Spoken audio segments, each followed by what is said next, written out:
proyekto ng Pangulo, damang-dama ang pagmamahal niya. Tulay ng mga hinaing, ang problema ng bayan ating lulutasin.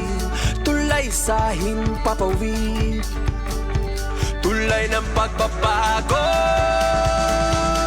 Radyo Pilipinas, radyo publiko ng bagong Pilipinas. Radyo publiko, Radyo Pilipinas, radyo publiko ng bagong Pilipino.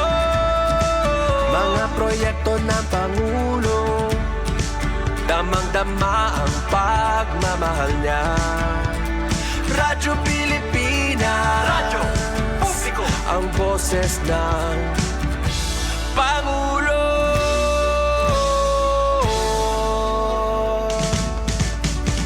Karamay nyo kami, kahit malayo man kami nakakarating. OFW magsasaka, buhay ay iba't iba, san mang lugar ng bansa natin. Tulay ng mga hinaing, ang problema ng bayan ating lulutasin. Tulay sa himpapawid, tulay ng pagbabago. Radyo Pilipinas, radyo publiko ng bagong Pilipinas. Radyo publiko, Radyo Pilipinas, radyo publiko ng bagong Pilipino. Mga proyekto ng Pangulo, damang-dama ang pagmamahal niya. Radyo Pilipinas, radyo publiko, ang boses ng Pangulo.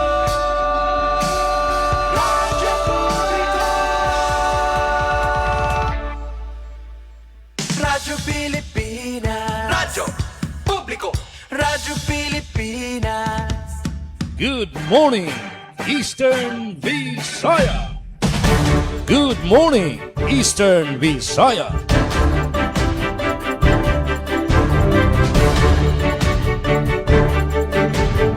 Nato na oras sa kabarangay, mede na kita 3 minutos na. Anakalabay halas 8 haaga.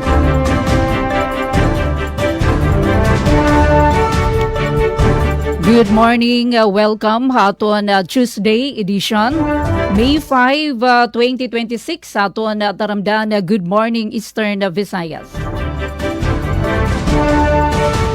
Atipen pumida ito na iyo kahampang para hiton panagbalay ang Radyo Pilipinas sa Radyo Publiko Borongan haton taramdan good morning Eastern Visayas.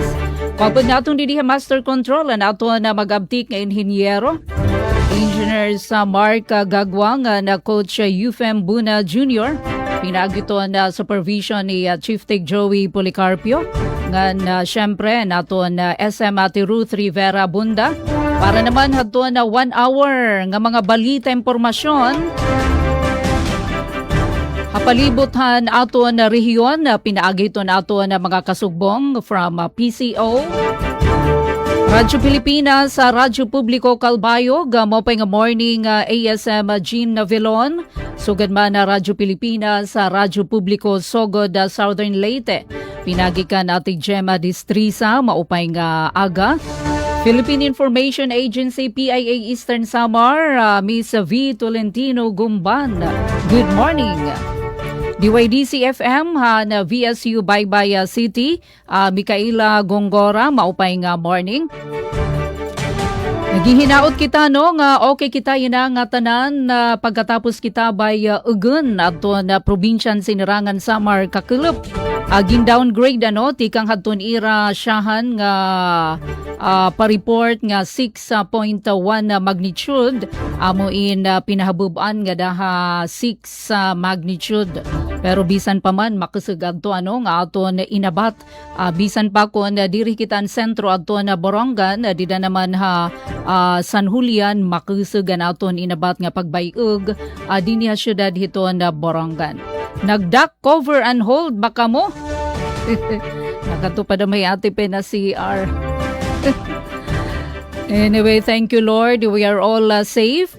Salitian ato naman pamatian ato na mga pauna nga hulagway tikanghan ato na mga kasalagabay para naman mabaroan naton ito na kahimtang ito na panahon nga na mga pauna nga info balita.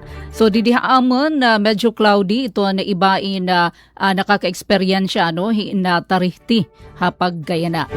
Haoras nga 6 minutos na nakalabay alas 8 haaga. Katuon anay naton ang Radyo Pilipinas sa Radyo Publiko Calbayog, ISM Jean Navelon, maupay nga aga, kumusta kamo didaan na probinsyahan na Samar, partikular ha Calbayog City. Morning, Eastern Visaya. Yes, good morning. Good morning, maupay nga aga, DYES, Yes, good morning. Radio Pilipinas Borongan. Maupay man didi sa luluwigan sa Samar, sa siyudad sa Albayog, generally peaceful. Danay nag-uran-uran didi sa amon, mahayag nga masirak. Na haring adlaw basta sa aga, pero sa kulop danay nag-uran-uran. Gan sa peace and order situation dito sa siyudad sa Calbayog, agsob na liwat ining mga shooting incident, mga panmusil dito sa siyudad sa Calbayog, baga di rin maninigin papansin sa regional office sabtong ibang mga regional commander, basta may mga panmatay din sa siyudad sa Calbayog. Din nga kanhidayon, nag-investigar ang regional commander, pero what I say, regional commands and PNP Region 8, sa tulang 2 weeks ago, usa nga pamilya ang ginrat-ratan dito sa barangay Languyon, sa barangay Takin, sa barangay San Jose. Yan, sa naman nga kahuman sini, duwan luwat nga panitabo, magkaibang gabi, pinanmatay. Yan, sa tulang Sabado, didi sa Pido Extension, Pido Street, nga usa nga 23 anyos. Iba din kasagaran sila ng mga biktima, mga batanon, mga bata pa, di rin nga nakakatungtong sa pangidaron nga 30 anyos. Nabibiktima sa shooting incident. Anong progress report, ASM Jean? Yes, ano ang lead? Ang lead, waray pa. As usual, di pa identified sa mga kapulisan kung sino ang nanmusil. Ngan waray pagod ma-identify, matudlok kung nano ang tinikangan, kung nano ang cause sa panmatay. Ngan may danasiring nga diri daw mao nga ginpupunterya, diri Asya nga ginta-target, mao ang nabiktimala sa diri mao nga identity. Apisar siton nga mga shooting incidents, maulag yapon, diri lagyapon naliliwanan ang Chief of Police didi sa Calbayog PNP. Saan daw la ini maundang kasabot namon nga maundang na ini nga mga shooting incident, pero pasigi man lagyapon tungod kay damo adton mga loose firearms. Didi sa siyudad sa Calbayog nga hasta iton nga dayan na padayon pangagin papanago samtong mga nagdadara sini nga mga loose firearms diri na dadakop ibang mga armed groups adto, mga private army pinanlulubong nila dito sa kabugkiran sa Lower Happy Valley, Upper Happy Valley at tunira mga armas hasta iton nga dayana diri pa natutultulan sa PNP. Danay kung may mamantener sa sining mga armed groups, di na siguro nira kukuhaon na nira mga armas di fuego, sang litman waray undang Ngini nga mga panmatay din sa siyudad sa Calbayog. Yan sa pagtaga tubig naman, gadi kita sa Calbayog Water Company. Waray abiso sa water interruption, duro diritso ang serbisyo sa pagtaga tubig sa Calbayog Water Company. Labot la iton, basta sa sining pangurason, maluya na ang awas sa mga gripo. Ano di rin nakakasagka ang daloy sa tubig sa Calbayog Water Company Incorporated, pero oray pulos agton ira pag umento sa water rate kay maumalagya po ng serbisyo, ano, diri napapakusgan ng pressure. Anira rason tungod daw kay summer, tag paso ng taghuraw asa ito naghamubo ang level sa tubig, pero naginuran-uran naman, ano, kunta na ibanan na ining hamubo nga level, nagurwatas na ang level sa tubig tungod sa itong naglabay nga mga pag-uran-uran, pero talagod tila nga very good maiha ang mga pag-uran-uran. Kakulop nga law, nakalasan kami. Kumusta ka mo dito sa Borongan City, sa linog dito sa San Julian, Makusog Eastern da. Samar. Oo, pasado alas 2 ang kunop, baga. Dito sa Calbayog, makusugad to, pero ma-open na lang kay kadali ila, ano, nakalasan kami sa to 6.0. Ang kakusugon nga linog. Ma-open na lang, waray mag-iha. Kadali ila. Nga di naman kita sa pagtaga kuryente sa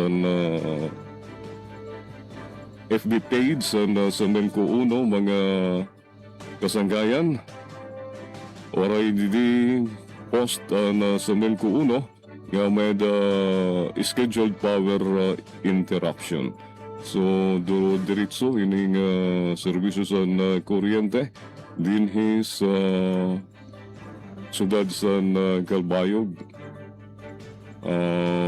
Santo pening Abril nga mga notice of scheduled power interruption, yan ang Mayo waray dili nga nakapost. So para naman sa ton mga balita nga exi-share sa DYOG News Bureau, niyan nga second 30-minute stretch sa Good Morning Eastern Visayas. Libre nga school bags ug supplies siging distribuer sa mga estudyante sa kinder kutob grade 6 sa Calbayog. Secret Kitchens of Samar Food Crawl nagpapakusog sa lokal nga turismo nga negosyo sa Catbalogan City. International Agri Group ikang Netherlands nagbuhat assessment visit sa Northern Samar. LGU Katarman padayon ang suporta pinansyal sa mga civilian armed forces, geographical unit KAFGU. Amad to atong mga headlines, mga detalye katukiban noronian sa Good Morning Eastern Visayas. Good morning, Eastern Visayas. Eastern Visayas. May na nakita 15 minutos na nakalabay hala sa 8 haaga. Thank you ASM Jean Navilon. Praise God, ano, okay luwat ano yung sitwasyon. Pagkatapos kita mabayughan na linog kakulup. This time nga doon naman kita, bisitahon naton na Radyo Pilipinas sa Radyo Publiko Sogod, Southern Leyte. With Ate Gemma Distrisa, kumusta gihapon ano yung sitwasyon dito naman ha Southern Leyte. Good morning, Evie, Ate Gemma. Eastern Visayas. Yes, good morning, and thank you, Miss Pen, Adyo Bundag, Yes. no, sa Sayas. Good morning kang sa PIA kang Johnny V. Gumban. Good morning sa atong gwapa nga si Miss Mikay o si Sir Jean Navilon. Good morning, Eastern Visayas. Atong kahimtang sa panahon karon diri sa atong lalawigan sa Southern Leyte, nagpakita na ang bidlisyo ni Mr. Sun, no? Og sama kagahapon nakatagamtang tag-init-init ka pag-uwan, pero pagka alas 2 jud nakasinati pud tag pagtayog diri sa atong lalawigan sa Southern Leyte. Hinon intensity 3 pero naka-feel jud ta no og pagbayog pod. So we are hoping ang ato nga mga kaigsunan nagpangalisang na basta ingon ani na lagi nga matang sa calamity. This is a natural calamity, dili man jud ni man-made. Unja kini pong sa kaning linog wa jud ni siya forecast, no, di ta kahibaw kanus-an ni siya mahitabo mo nang andam-andam jud ta unja og mahitabo na kanang lig-on jud ta sa atong kaugalingon kay murag di naman ta kasabot unsa itong buhaton bisan pa man og dahang trainings kang gihatag, pero ug naa na gud jud na diha on the spot na murag di na jud ta kahuna-huna unsay buhaton. So mo nang ampo na lang jud ta. Og sa atong peace and order situation diri sa atong lalawigan sa Southern Leyte, sige-sige pang mga buy-bust operation. Mo na atong giawag ato mga kaigsuunan kay maapil na batas media pag witness halaundang na intawon mo ni ana. Kay matud pa ni Dr. Rene Obra ang ato nga psychiatrist, no? Nagkabarato na kuno dito Cebu. Tunol-tunol na 50 pesos na lamang sa una murag arang mahala karon hibalik sa kabarato. Unja sa atong supplies sa atong kuryente 24 hours man pod nga okay ra atong Suleco, hinundo na sila mga power interruption pero magpahibaw man gihapon sila. O ang atong supplies sa tubig hinay-hinay karon sa labi na sa mga sakaong dapit diri sa atong lungsod tungod kay tungod sa Huaw, no, epekto sa Huaw. So overall situation sa atong lalawigan sa Southern Leyte karon very peaceful gani. To si Jevic Epis ang coverage team sa Radyo Pilipinas para pasabot na, no, i-declare na sa Philippine Army o sa ubang ahensya sa gobyerno, especially dyan sa Army nga insurgency free na ang Southern Leyte. So karon na ipahibaw mga higala, no, nga. Congrats. Oo. So murag ang ato mga kaigsunan sa kabukiran nakig-amigo na ang uban mi balik na jud sa sabakan sa balaod. So pasalamat ta niya na, no, it's really a big blessing para nato nga dito ta malisang musaka sa mga kabukiran. Og sa atong sa kinatibuk sa atong gikaingon nga hapsay og linaw ang atong lalawigan sa Southern Leyte. Okay, so good morning sa mga naminaw nato karon tibuok kalibutan, sila diha si Abay Lilo Javier, Camptown, California, ug si Dindin Abihar Vernaude sa Canada. Sa mananagunang mga kalambuan karon diri sa atong lalawigan, solemn blessing o inauguration sa bagong simbahan sa lungsod sa Bato, Leyte gipahigayon. O kini siya nga simbahan, no, ikaduha na ni nga simbahan nga dunay usa ka dato milyonaryo diri sa Leyte nga ni donate jud, naghimo jud og simbahan, no, kaduha na ni ang first simbahan diha sa Ilongos nakantidad og 50 million pesos gidonate na sa usa ka negosyante, and then karon nagpahimo na pug sa simbahan ikaduha na ni. So blessed kaadyo ni nga maong family. Samtang dalan sa lungsod sa San Francisco gisugdan na sa pag-adyo. Salamat sa bagong mayor diha nga usa ka pare nga nahimo pod si diyang member sa Philippine National Police, si Reverend Father Mayor Jason Ortizo. Samtang lungsod sa Buntok, Southern Leyte nakakuha og ideal nga rating sa 2026 LCPC Functionality Assessment. Og Suleco nakig-collaborate sa LGU Maasin alang sa Lifeline Subsidy Program. Kini og uban pa masayran sa pagpadadyon sa atong mga pagbinayluay og mga ideas og mga informasyon dinhi sa atong tulumanon. Good morning, Eastern Visayas. Good morning. Thank you, Ate Gemma Distrisa. May na kita 20 minutos na nakalabay halas 8 haaga. Yes, nga di naman kita hanaton na friendship, harayo pa na mainhiya. Philippine Information Agency Eastern Samar, Miss V. Gumban, Kamusta na? Ano na ito na sitwasyon ha Kapitolyo? Good morning Evie. Morning, Eastern Visaya. Yes, Ate Pen, maupay nga aga, maayong aga. Good morning. Good morning liwat ito imo mga kaupo di daha DYES. Good morning liwat kan Sir Jean ngan imo mga kaupo di daha DYOG Kalbayog. Ngan maadyong aga di da Ma'am Gemma nga of course ito naton partner Miss Pikay Han VSU maupay nga aga liwat nga na naton mga listeners and viewers nga Facebook Live ito nato tagsa-tagsa nga mga FB pages hangaran ni Sir Rayan Arinto Regional Head ng PIA Eastern Visayas nga Sir Samuel Candido InfoSend Manager han PIA Eastern Samar and V Tolentino Gumban ngayon makakaupod yan na nga May 5 Tuesday edition ito nato program. Good morning, Eastern Visayas. So far, din ang Kapitolyo, Ate Pen, back to work na. Kakulap, nagkagawas ang mga empleyado. Makulba, medyo makurukusog pa daw maat. Actually, ang epicenter, dito itamo ng residential address, habong tuhiton San Julian. Kumusta man yung balay dito, V? Para pa kami ulit dito, Ate Pen, later pa siguro. Para pa kami check ba nga natumba na tong refrigerator dito. Pero wala pa nagka-check. Ato kami unina. Anyway, so far, as per report ito ng LGU San Julian, waray man gud dako nga damage dito, pero may mga minor damage simbahan, usa nga private school, nga pipira nga mga private residential areas, nagpapahinumdom ang mga otoridad nga posible pa ang aftershock, sanglit, Uy, kadamo kakulob, V. Mga more than 10, no? Yes, Ate Pen. Bisan kanin aga. Pangina daman. Oo. So sanglit kinagat ang tanan nga magpabilin nga alerto nga andam. Let's remain calm and vigilant. Tapos gradita na naton mga emergency kits, nga mga go bags Nasudlan na name ang go bag. Yes, Ate Pen, pero kulang pa. Kulang pa. Susulag ko pa uni na mapalit kitahin mga. Yes, oo. Nakakinaon ko kasi ang mga na dila sa kailangan mag-expire.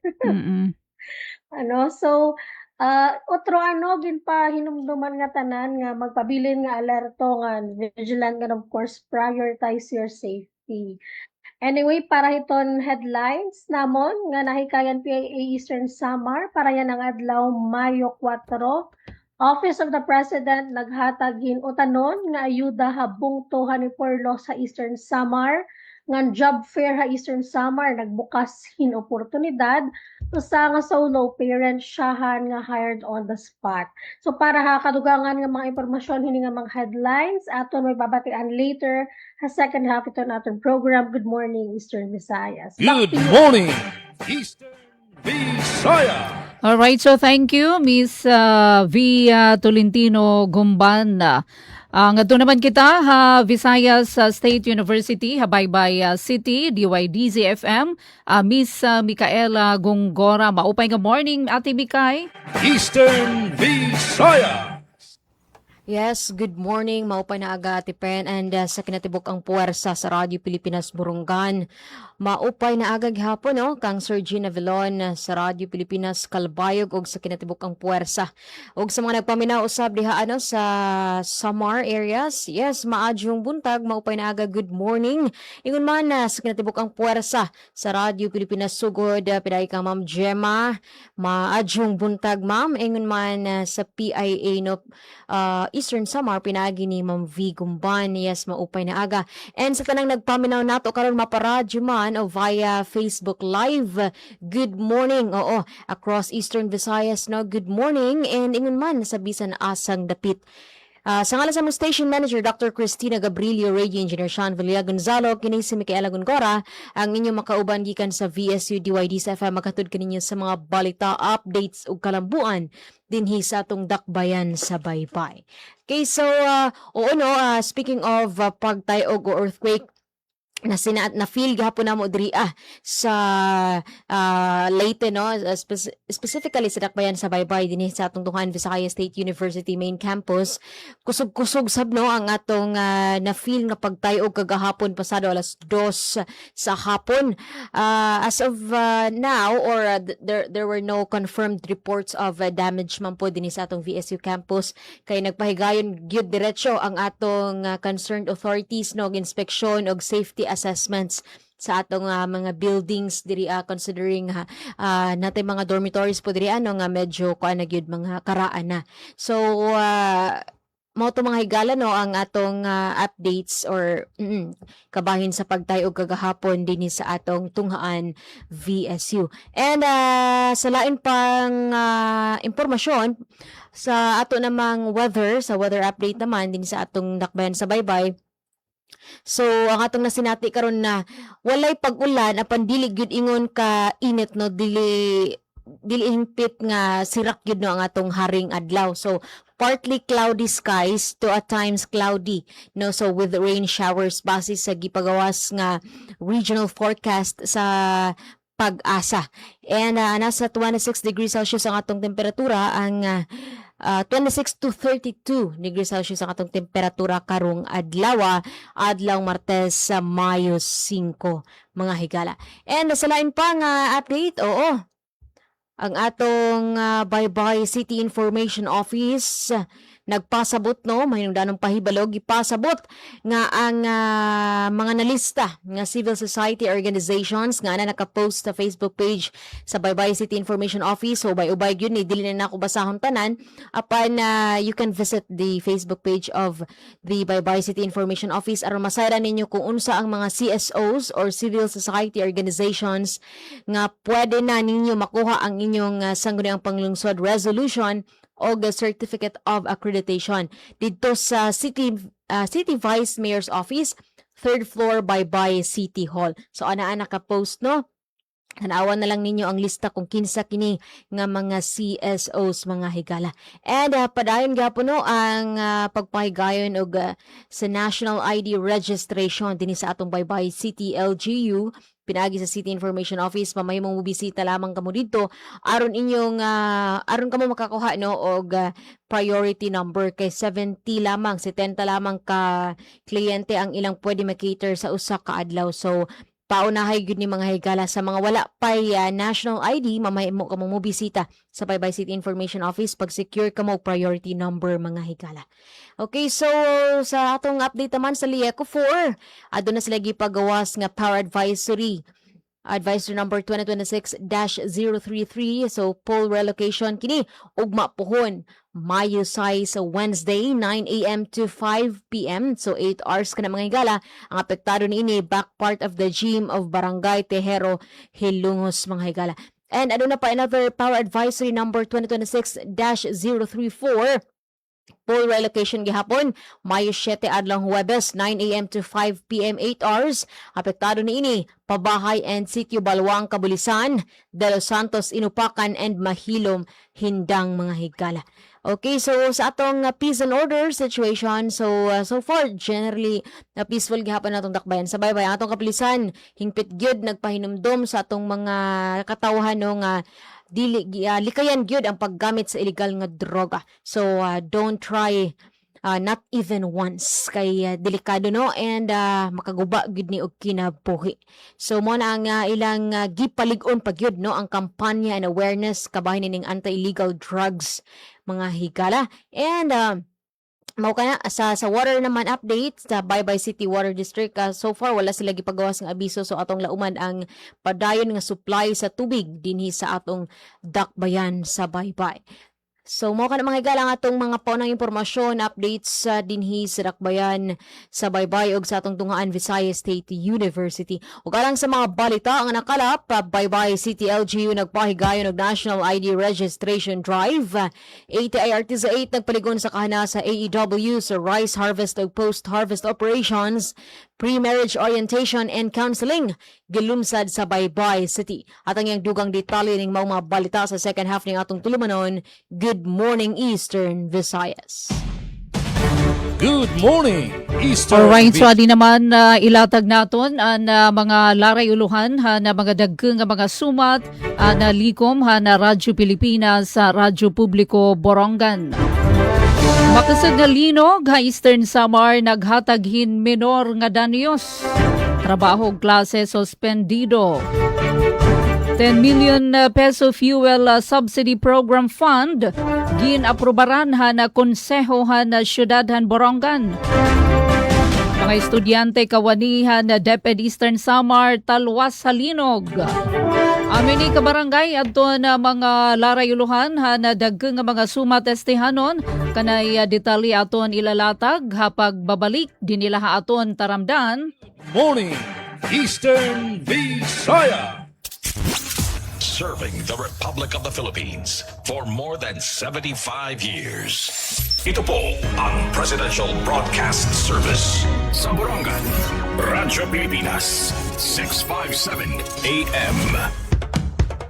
Ito ang Presidential Broadcast Service Radyo Pilipinas. Radyo Publiko. ng Bagong Pilipinas para sa Bagong Pilipino. Naghahatid ng mahahalagang balita at impormasyon na guugnay ng pamahalaan sa sambayanan. Tulay sa himpapawid ng serbisyo publiko. Radyo Pilipinas. Radyo Publiko. Ang boses ng Pangulo. Sa Borongan, 657. Radyo Pilipinas. Radyo Publiko. Iveri! Maria Jose! Is that box really mine? Surprise! Why are you inside the box? There's nothing I won't do for you. Just like Pag-ibig Fund Multi-Purpose Loan. The loan for your business, tuition, personal needs, and more. Borrow up to 90% of your savings. No processing fee and get fast approval. So you should... Apply now for the Pag-ibig Fund MPL via Virtual Pag-ibig! Pag-ibig Fund, solid ka ban! Dati-rati maraming pamilyang Pilipino ang kapos. May mga magulang na hindi alam kung saan kukuha ng makakain. Sa ayuda naman, matagal sila naghihintay bago makakuha. Kapag may kalamidad, ang relief goods, mano-manong inihahanda, kaya matagal dumating. Ng ating walang gutom program. Kaya malinaw ang utos ni Pangulong Ferdinand Marcos Jr. Ilapit ang tulong, pabilisin ang serbisyo, siguraduhin may nakakain ang bawat pamilyang Pilipino. Direktiba ng ating Pangulo, siguraduhin dapat una wala ng pamilyang Pilipino na nagugutom para maging bahagi sila ng productive workforce. Nitong nakaraang linggo, personal na sinuri ng Pangulo ang pagpapatupad nito. Sa Walang Gutom Food Stamp Program, ang mga benepisyaryong tulad ni Lola Lumen ay tumatanggap ng 3,000 pisong food credits kada buwan sa electronic card, pambili ng masustansyang pagkain sa DSWD partner stores. Hindi na bibiyahe, mas mabilis. Ang resulta, nakikita. Mga masusustansyang pagkain ang agad na iuwi. Meron na ring balansyado na nutritional value ang binibigay, lalo na sa mga bata. Sa 4Ps o Pantawid Pamilyang Pilipino program, pinadali na rin ang pagkuha ng ayuda. Kung dati oras ang ginugugol sa biyahe, ngayon nasa cellphone na, mas diretso, mas sigurado. These are the underserved areas. Walang branch ng bangko. Lahat ginagawa natin para maging madali para sa kanila, makuha nila yung mga cash benefit nila. Sa oras naman ng sakuna, mas mabilis na rin ang responde dahil sa mas maayos sa paghahanda at mass production ng relief goods. Kung dati ilang araw ang hinihintay, ngayon sa loob na lang ng ilang oras na ipadadala na ang tulong. Ito ang malinaw na resulta. Mas mabilis sa serbisyo, mas malapit sa tao, at mas nararamdaman sa araw-araw. Sa buong bansa, tuloy-tuloy ang trabaho. Isa-isang inaayos sa mga bagay na magpapagaan sa buhay ng mga Pilipino dahil walang Pilipino ang dapat magutom, mapabayaan, walang maiiwan. Good morning, Eastern Visayas. Good morning, Eastern. Uy, 4 minutos na ang nakalabay, 34 minutos na ang nakalabay halas sa 8 haaga. Nasulod na kita ha second half ato na taramdan na Good Morning Eastern Visayas. Ato na kukuhaon ato na mga detalye ha, na mga notisya. Siyahan ato na RP Calbayog, RP Sogod, PIA Eastern Samar, ngan VSU Habaybay City Leyte. Mopay nga aga, ASM Jean Navelon. Good morning, Eastern Visayas. Pen, libreng school bags o supplies din-distribute sa mga kabataan sa kinder, kutob grade 6 sa Calbayog. Sa detalye, yan report ni Charm Perito Balvez. Radyo Pilipinas, report. Magdidistribuer libre nga school bags ng school supplies ang gobyerno lokal San Calbayog para sa mga estudyante tikang kindergarten kutob grade 6 sa mga pampubliko nga eskwelahan. Ginbuhat ang procurement ug nakaulpot na ang mga school bags antes pa man ang pag-abre san klase sa masunod bulan Hunyo. Target mahatagan ang mga estudyante sa 157 nga barangay sa syudad pinaagi san pagdistribuer starter kits. Sa pagkayna, sigidas na ang Local Youth Development Office kasugbong ang mga grupo sa youth volunteers sa pagre-repack san mga gamit antis igpadara sa iba-iba nga barangay. Kinhuhulat nala ang anunsyo para sa eksakto nga petsa sa distribusyon. Para sa Bagong Pilipinas, Charmaine Perito Balvez, Radyo Pilipinas, Radyo Publiko, Calbayog. Salamat, Charm, sa nimo report. Good morning, Eastern Visayas. Tuntang diri sa atong lalawigan sa Southern Leyte sa mga kalabuan para karong adlaw, pitsa 5 na niyon buwan sa Mayo 2026. Sa ato nga mga development para karong adlaw nawa tagamay. Solemn blessing o inauguration sa bagong simbahan sa lungsod sa Bato Leyte gipahigayon. Anang detalye sa report ni Jevic Epez. Radyo Pilipinas, report. Yes, Jev. Malampusong gipahigayon ang solemn blessing o inauguration sa Holy Family Church nga nahimutang sa Barangay Tagaytay, lungsod sa Bato, lalawigan sa Leyte. Anaasyo nga kalihukan gipanguluhan ni Most Reverend Bishop Precioso Cantillas, kauban ang mga kaparian sa Diocese Masin o mga bisita. Niluyog sa nasyo nga selebrasyon ang daga mga lunglupyo, deboto o mga pilgrims nga nagkahiusa sa pagsaulog alang sa usa ka mahinungdanong hitabo alang sa komunidad. Ang bagong simbahan ginaisip simbolo sa lig-on nga pagtuo o panagiusa sa mga magtutuo sa nasyo nga dapit. Sa mensahe ni Bishop Cantillas, iyang gipasiugda ang kahinungdanon sa simbahan di lamang isip usa ka pisikal nga estruktura kundi apil usab isip espirituhanong pulianan diin magtigom ang katawhan sa pag-ampo ug pagpasalamat sa Ginoo. Gipasa na usab ni Bishop Cantillas ang pamilya ni Panfilo Go nga mo'y nahimong instrumento aron matukod ang naasyo nga bag-ong simbahan. Ang naasyo nga inaugurasyon nagtimaan sa bag-ong hugna sa pagtuo og serbisyo sa Holy Family Church nga gilauman nga mapadayon sa pag-alagad sa espirituhanong panginahanglan sa komunidad sa maabot nga mga katuigan. Samtang napili si Reverend Monsignor Antonio Gabiola nga mo'y rektor sa Holy Family Church. Balita gikas sa lungsod sa Bato, probinsya sa Leyte, para sa Bagong Pilipinas, Jevic Epis sa Radyo Pilipinas, Radyo Publiko. Yes, ang salamat Jevic Epis sa imong report. Good morning, Eastern Visayas. Samtang balita tikang dinhi probinsyahan Eastern Samar, Office of the President naghatag utanon nga ayuda habung 200 per loss sa Eastern Samar. Adi anakon balita. Radyo Pilipinas, report. Rawat and vegetable packs tikang Office of the President ang maabot 1,500 nga panimalay habung 200 por los durante ang Food Assistance Drive ang Mayo 1 kasampayan selebrasyon han Labor Day. Lakipan mga benepisyaryo amo ang 75 anyos nga residente han Barangay 7 nga hinila na belgas nga dako ang pasasalamat kay makakaiban na haiya pira ka adlaw nga gasto ang mga utanon. Sakop ang distribusyon ang mga residente tika ang Barangay 1, 5, and 7 kundi ang mga utanon direkta nga ginpalit tika ang mga parag-umahal Leyte nga Samar. Sumala Office of the President ang inisyatiba kabahin ng Food Security Program ang nasyonal nga gobyerno nga nagkukonektar direktahan mga parag-uma nga duha mga komunidad pasi masiguro ang presko nga produkto nga madugnan ang kitahan mga lokal nga parag-uma. Ang aktibidad kabahin han mas haluag ang implementasyon ng mga programa habugos sa Eastern Visayas nga nagtutuyo parigunon ang food security nga padayon nga pagsuporta sa mga lokal nga parag-uma. Para PIA Eastern Samar, V. Tolentino Gumban, nagbabalita. Good morning, Eastern Visayas. Sa lain pang balita, Baybay City LGU nagpahigay ng National ID Registration Drive. Ano ang detalye sa report ni Glody Kayunda. Radyo Pilipinas Report.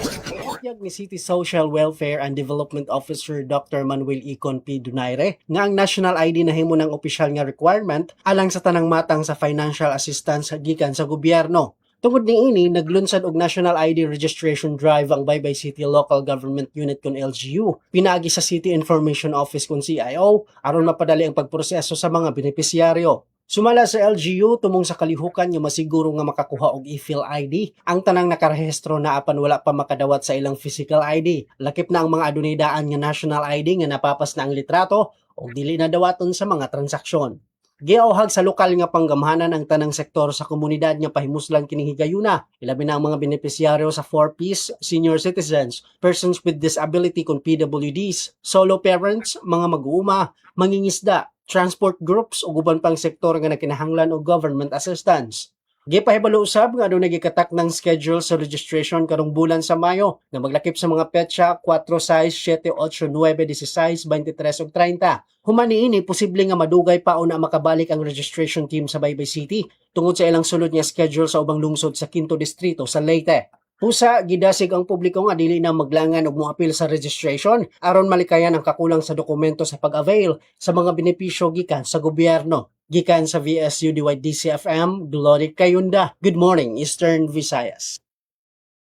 Good morning, Eastern Visayas. Samtang makasag nga linog ha Eastern Samar, naghataghin minor nga danyos. Trabaho og klase, suspendido. Adin natin report. Radyo Pilipinas Report.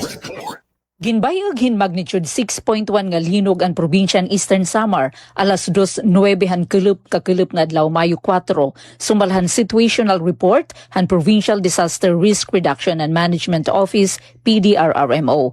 Base han report nahimutang ang sentro han linog hirani habungtan San Julian ngan may kahilarom nga 10 kilometros. Dayon nga nagmonitor ang PDRRMO pinaagihan pakig-koordinar ang mga Municipal Disaster Risk Reduction and Management Offices MDRRMOs nga iba pang ahensya base hibaruan ang kahimtangan han mga apektado nga lugar. Ha inisyal nga report waray pa naitala nga patay, samaran o nawawara ngan waray luwat evacuee sa oras han pag-report. Bisan pa man may mga minor nga crack o butak nga naobserbaran hapipirang infrastruktura sugad han mga government buildings, eskwelahan, singbahan tulay ngan covered courts ha mga bungtuhan Dolores, Hernani, Maslug, San Julian ngan sulat. Padayon pan assessment ha Borongan City. Ha sektoran agrikultura ngan iba pang aspeto, waray pa na itala nga danyo samtang igin papadayon ang ebalwasyon. Samtang igin patuman ang executive order ni Governor R.V. Ivardoni nga nagsususpender han trabaho ha publiko ngan pribado nga mga opisina, pati nan klase nga tanan nga libel habugos nga probinsyan Eastern Samar.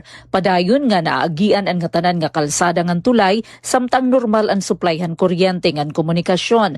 Nagpapadayon ang monitoring han PDRRMO upod ang paghatag hin updates, warnings ngan advisories ngadto ha mga LGUs. Aktibo nan Emergency Operations Center, naka-standby ang mga response team ngan rescue vehicles nga nakaandam ang relief goods para ha posibleng epekto han linog.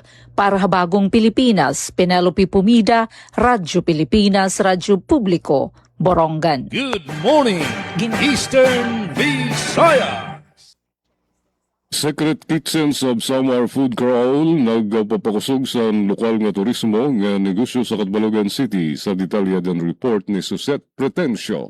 Radyo Pilipinas Report. Nagpapadayon niya na ang positibo nga epekto sa Secret Kitchens of Samar Catbalogan Food Crawl sa sektor san turismo ngan panginabuhi sa mga lokal nga kusinero nga negosyante sa Catbalogan City. Kahuman ini sa opisyal nga paglansar sa programa sa Food Spark sa Emelda Park sa naglabay nga semana kundiin mas nagtitikadamo ang nabisita ngan interesado makatilaw sa mga tradisyonal nga natatago nga resepi sa mga summer noon.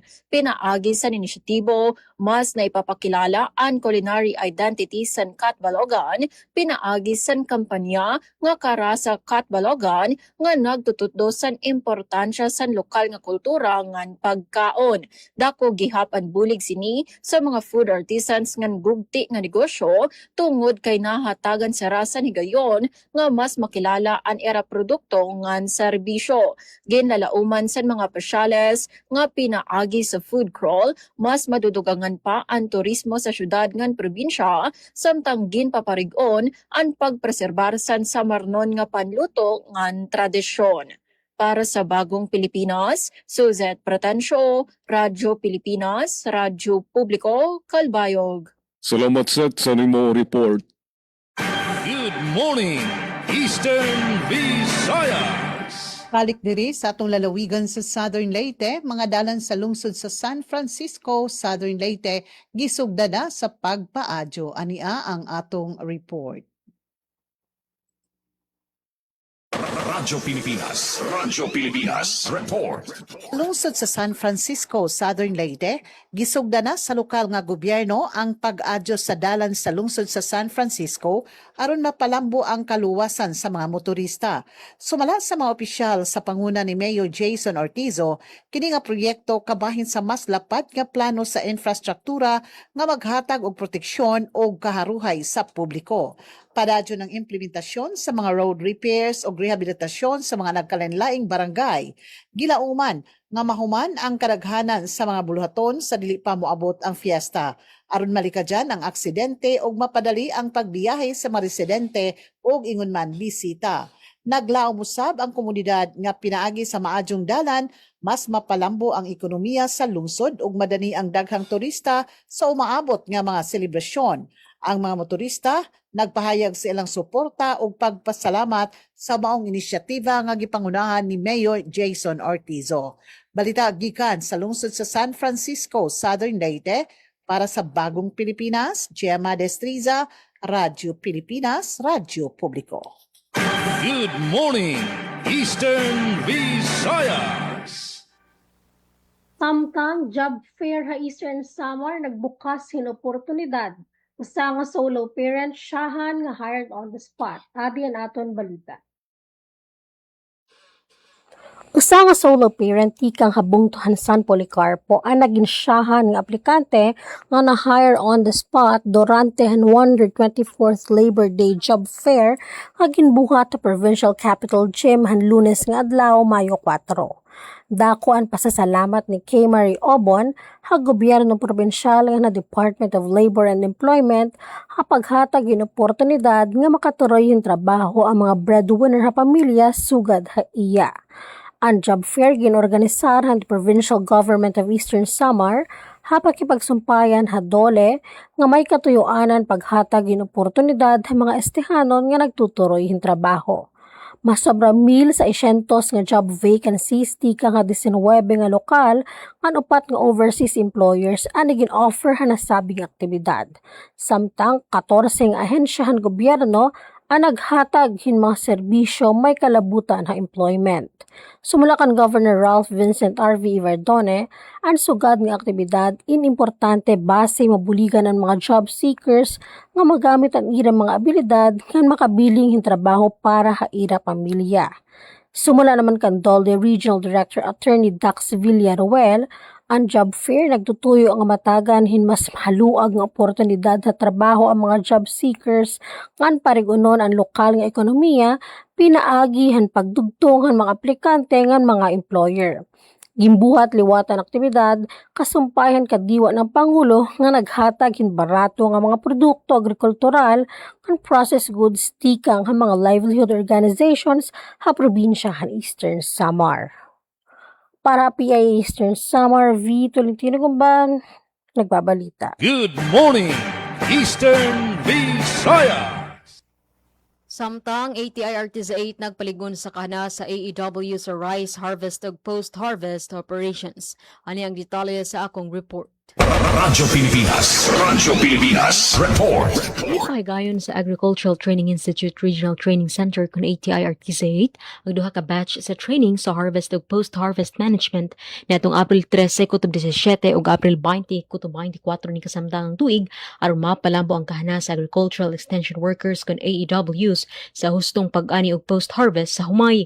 Mitambong ang 29 ka AEW sa batch 1 ug 26 sa batch 2 nga gitumong sa pagpakunhod sa post-harvest losses ug pagpaayo sa kalidad sa ani. Gipasi ugda sa training ang kahinungdanon sa farm mechanization, sa pagpausbaw sa produksyon ug pagbinos sa labor ingon man na production losses.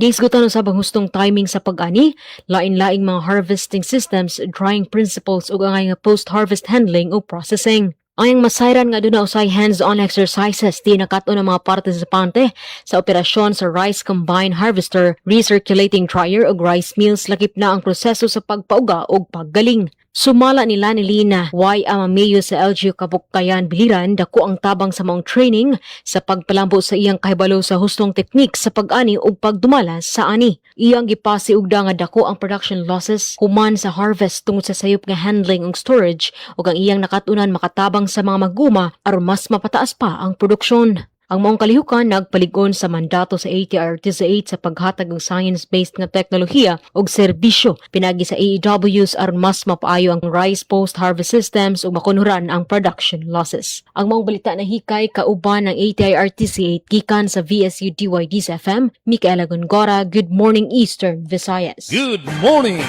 Eastern Visayas. May napakita 9 minutos sa paug sa mag-alas sa 9, kadugangan nga notisya, 10 million peso fuel subsidy program fund, ginaprobaran hana Konsehan Syudad hana Borongan. Ang detalye report ni Ate Sok Aberia. Radyo Pilipinas Report. Ginparigunan ng sanggunan panglungsod ang syudadan Borongan na naging proponer nga appropriation ordinance kantidad 10 milyones de pesos sa gintumarang ikawalong special session ng Konseho. Aging buhat espesesyono ala syudad na naglabayng adlaw. Ang nasabing appropriation ordinance inagre-revert ngadto general fund din 10 milyones de pesos na kantidad nga waray kagasto ug unobligated balance and maintenance and other operating expenses MOE appropriations and City Health Office, City Social Welfare and Development Office, City Environment and Natural Resources Office ug City Engineering Office sa tuig 2025 kundi na nasabi ang kantidad din ginalokar para implementasyon it Integrated Community Gasoline Fuel Act. Manunumduman na ginparigunan liwatan Konseho ang Integrated Community Gasoline Fuel Act o City Ordinance number 313 series of 2026 nga nagtatalaan ng fuel subsidy program para rehistrado nga motorized tricycle operators ug drivers nga rehistrado nga pamput operator sa syudad han Borongan. Base ning ordinansa ini nga fuel subsidy eksklusibo nga gahatag ipinagin fuel coupons nga ipapagawa sa LGU Borongan. Kada kwalipikado nga beneficiaryo entitled and fuel subsidy kantidad 100 pesos hinunom kadiya sit semana kundi ang distribution hit fuel coupon in kada duha ka adlaw hit semana partikular hit mga adlaw hit Lunes, Miyerkules ug Biyernes nga i-redeem o gagamiton pagpalit ta akreditado nga fuel stations nga natudlok hit lokal nga pamunuan han syudad han Borongan. Para sa Bagong Pilipinas, Sok Aberia, Radyo Pilipinas, Radyo Publiko, Borongan. Good morning, Eastern Visayas. Kalbayog. 7 minutos antes ang alas 9, International Agri Group tigang Netherlands nagbuhat assessment visit sa Northern Samar sa detalya din report ni Charm Perito Balbes.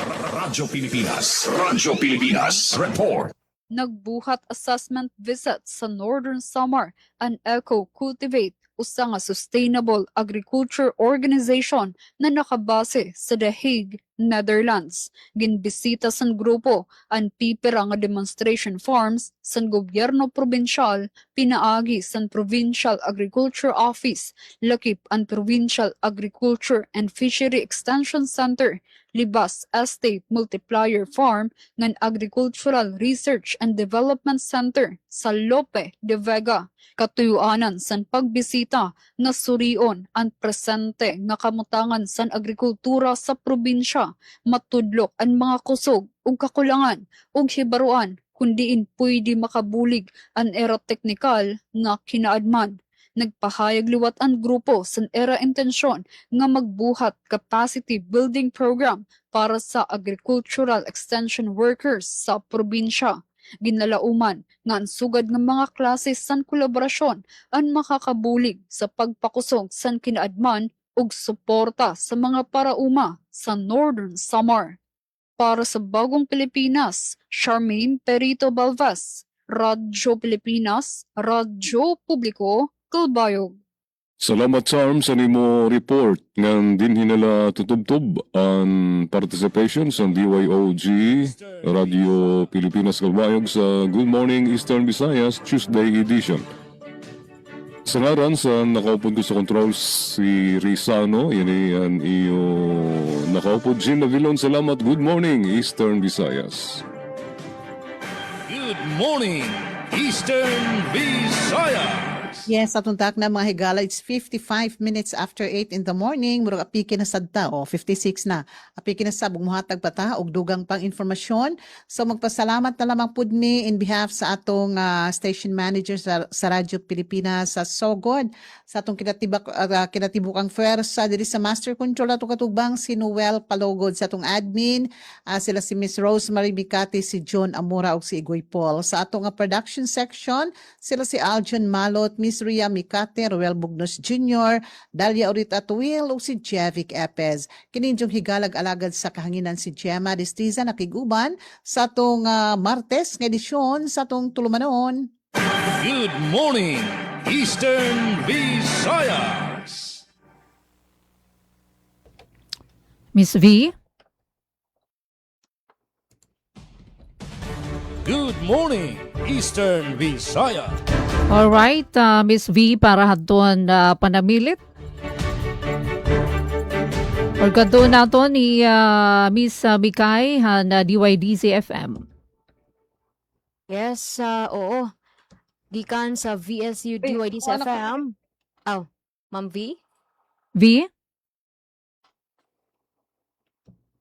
Okay, Mikay, go ahead. So, din hinatapos ang among partisipasyon. Temporaryo na usab kami nga manamilit sa ngalan sa among station manager Dr. Cristina Gabrilio, radio engineer Sean Villar Gonzalo, kini si Micaela Gongora, ug akong nakauban gani si Glory Kayunda. Alan ni atong tulumanon, good morning Eastern Visayas. Good morning, Eastern Visayas. Meno kabarangay, haoras nga 3 minutos pa, antes an alas 9 haaga, anin ato na panaultimo nga notisya. Mga estudyante kawanihan na DepEd Eastern Samar, talwas sa linog. Trabahog klase sa pendido, ang detalye report ni Daisy Bilizar. Radyo Pilipinas report. Ginkumpirmaran Schools Division Office sa Eastern Samar nga waray anuman nga maraot nga nahitabo ang mga estudyante nga empleyado ng departamento pagkatapos ang magnitude 6 nga linog nga nakabayog ang probinsya kakulop.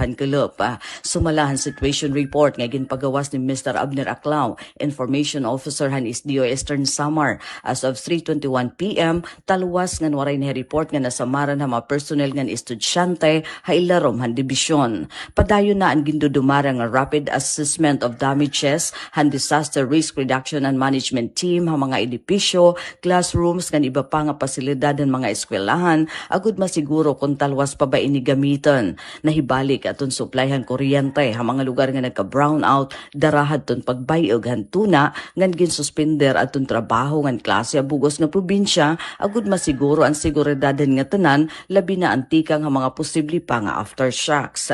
Nagpapabilin nga alerto ang SDO Eastern Samar nga naghulat at tunduga nga impormasyon tikang nga mga field offices para hinpinal nga report and danyos. Kasumpay hini ginpapahinomdom ang SDO nga tanan nga magpabilin nga mabinantayanon ngan makipagsumpayan at agsa nga disaster office kung may ada mga emerhensya. Para Habagong Pilipinas, Daisy Lalosa Bilizar, Radyo Pilipinas, Radyo Publiko, Borongan. Good morning. Na mga salamat Daisy Bilizar. Ug inaapi kinakitahangin oras sa 1 minuto na lang sa magalas sa 9. Iningatak na temporaryo kita nga mananamilit para nato na Tuesday edition. Hataramda na Good Morning Eastern Visayas. Na mga salamat RP Calbayog, RP Sogod, PIA Eastern Samar, o sugadman DYDZ FM Habaybay City. Da mga salamat. Ug hangaran ni Ate Ruth Rivera Abunda, Chief Tig Joey Transmitter. Kabakyang naton di Master Control Engineer sa Mark nga na Coach Yufem Abuna Jr., mga news contributor Daisy nga Ate Sok. Iniihati pen pumida nangigimbitar kami nga tanan para buwas. Dinilahiton ato na taramdaan. Good morning Eastern Visayas. Morning, Eastern Visayas. Serving the Republic of the Philippines. The Republic of the Philippines. 75 years. Ito po ang Presidential Broadcast Service. Sa Borongan, Radyo Pilipinas, 657